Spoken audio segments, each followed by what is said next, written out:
नमस्कार दोस्तों, स्वागत है आपका मेरे चैनल गुरु अमृत कहानियाँ पर। अगर आप मेरे चैनल पर नए हैं तो चैनल को लाइक, शेयर एंड सब्सक्राइब जरूर करें। तो आज हम लेकर आए हैं एक और नई कहानी। एक बार महादेव जी पार्वती सहित नर्मदा के तट पर गए। वहाँ एक सुंदर स्थान पर पार्वती जी ने महादेव जी के साथ चौपड़ खेलने की इच्छा व्यक्त की। तब शिव जी ने कहा, हमारी हार जीत का साक्षी कौन होगा?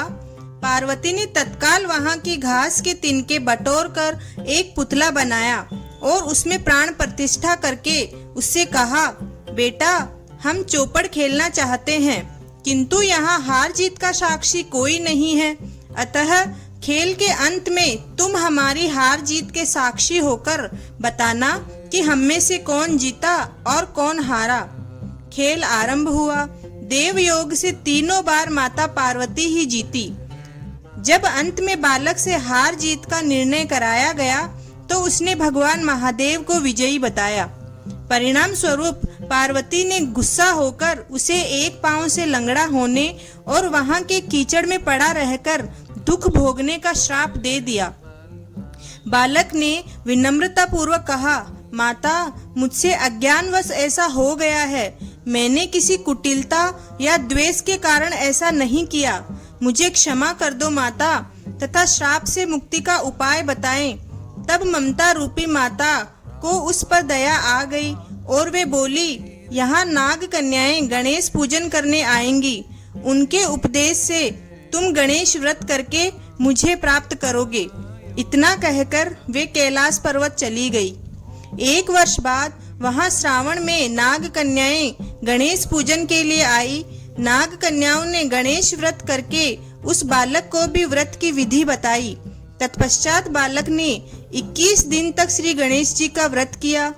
तब गणेश जी ने उसे दर्शन देकर कहा, मैं तुम्हारे व्रत से बहुत प्रसन्न हूँ, मन वांछित फल मांगो। बालक बोला, भगवान, मेरे पाँव में इतनी शक्ति दे दो कि मैं कैलाश पर्वत पर अपने माता पिता के पास पहुंच सकूं और वे मुझ पर प्रसन्न हो जाएं। गणेश जी तथास्तु कहकर अंतर ध्यान हो गए। बालक भगवान शिव के चरणों में पहुंच गया। शिव जी ने उससे वहां तक पहुंचने के साधन के बारे में पूछा। तब बालक ने सारी कथा शिव जी को सुना दी।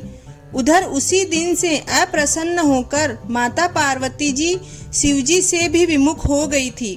तदुपरांत भगवान शंकर ने भी बालक की तरह 21 दिन पर्यंत श्री गणेश जी का व्रत किया, जिसके प्रभाव से पार्वती जी के मन में स्वयं महादेव जी से मिलने की इच्छा प्रकट हो गई। वे शीघ्र ही कैलाश पर्वत पर आ पहुंची।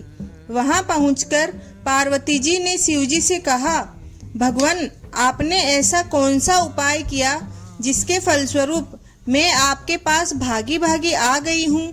शिव जी ने गणेश जी के व्रत का इतिहास और उसकी महिमा पार्वती जी से कह दिया।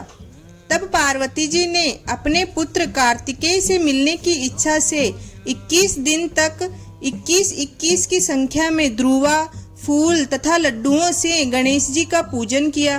21वें दिन कार्तिकेय स्वयं ही माता पार्वती जी से आ मिले। उन्होंने भी माँ के मुख से इस व्रत का महात्म्य सुनकर व्रत किया। कार्तिकेय ने यही व्रत विश्वामित्र जी को भी बताया। विश्वामित्र जी ने व्रत करके गणेश जी से जन्म से मुक्त होकर ब्रह्म ऋषि होने का वर मांगा। गणेश जी ने उनकी मनोकामना पूर्ण की। ऐसे हैं श्री गणेश जी, जो सबकी मनोकामनाएं पूर्ण करते हैं। अगर आपको हमारी यह कहानी पसंद आई और आप यहाँ तक आए हैं तो चैनल को लाइक एंड सब्सक्राइब जरूर करें। धन्यवाद।